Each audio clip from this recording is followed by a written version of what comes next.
বাঁকুড়ার দিকে নজর রাখি। বাঁকুড়ার ইন্দাসে সেখানে বিজেপির নির্দল কাটা। ইন্দাসে নির্দল প্রার্থী বিজেপির প্রাক্তন মণ্ডল সভাপতি।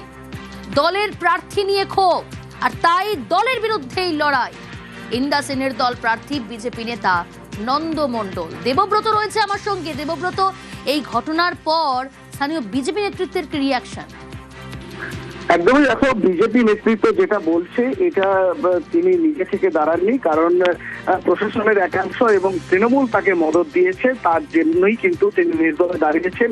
তবে তিনি জানাচ্ছেন যে মানুষ পদ্ম চিহ্নকে দেখে ভোট দেয়, প্রতীক দেখে ভোট দেয়, ভোট কাটার কোনো বিষয় থাকবে না, ইন্দাসে নির্মল ধারায় জিতবে, এমনটাই কিন্তু জেলা নেতৃত্ব জানাচ্ছে।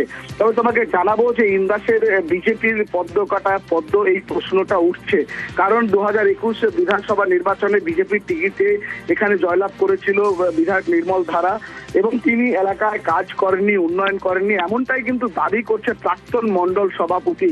তিনি জানাচ্ছেন যে দলীয় কর্মীদের কোনো সম্মান দিচ্ছেন না, এলাকায় উন্নয়ন হয়নি, মানুষের কোনো উন্নয়ন হয়নি। তিনি বলেছিলেন দলীয় নেতৃত্বদের এবারে প্রার্থীপদ পরিবর্তন করার জন্য, কিন্তু দল তার কথা শোনেনি। নির্মল ধারার উপরেই ভরসা রেখেছে বিজেপি, এবারেও তাকে টিকিট দেওয়া হয়েছে।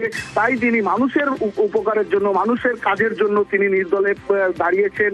তার প্রতীক চিহ্ন ফুলকপি, এবং তিনি মানুষের কাছে যাচ্ছেন এবং প্রচারে ঝাঁজ বাড়াচ্ছেন রীতিমতো, কারণ এলাকায় প্রভাব রয়েছে তার। বেশ স্বাভাবিকভাবেই এই দ্বন্দ্ব কিন্তু প্রকাশ্যে চলে আসছে বিজেপির।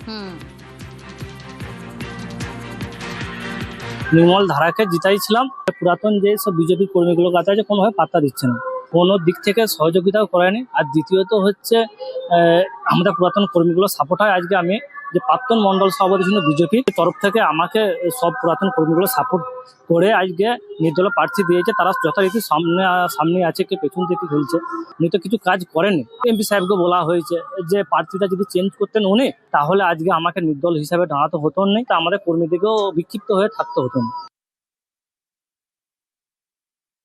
এই প্রশাসনের একাংশ এবং তৃণমূল কংগ্রেসের যোগসাজশে তাকে ভয় দেখিয়ে এই কাজটা করানো হয়েছে। খুব স্পষ্ট কথা, চাপে ওখানে যাওয়ার পরে এরপরে সে তো এইসব কথা বলতে বাধ্য আর কি। ঠিক আছে, সে কেন সে কি আর বলবে যে আমাকে ভয় দেখিয়ে নিয়ে গেছে? যেটা গোষ্ঠীদ্বন্দ্ব নয়, এটা বলতে পারেন সারা বাংলা জুড়ে যে থ্রেট কালচার চলছে তা আর একটা প্রকাশ হচ্ছে এখানে।